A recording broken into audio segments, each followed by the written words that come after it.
Here is how to enable dark mode on Roblox.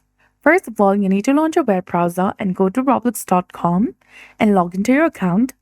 And if you're using mobile device, you can also go ahead and launch your Roblox application, or you can also go ahead and launch the Roblox application on your computer.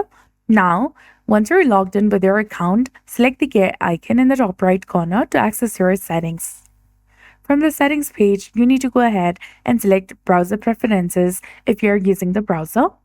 Click on the drop-down menu and select either system, light, or dark. As we're looking to enable the dark mode, we're going to go ahead and select dark and you'll be done. If you're using the Roblox Player application on your computer, go ahead and launch the application. Then have to select more from the left-hand side of the screen and select settings. Now select device preferences. And here under device level theme, you need to tap on this drop-down menu and select dark. So that's it. I hope you found this video helpful. If you did, please like, share, and subscribe. Thanks for watching. We'll see you again in the next one.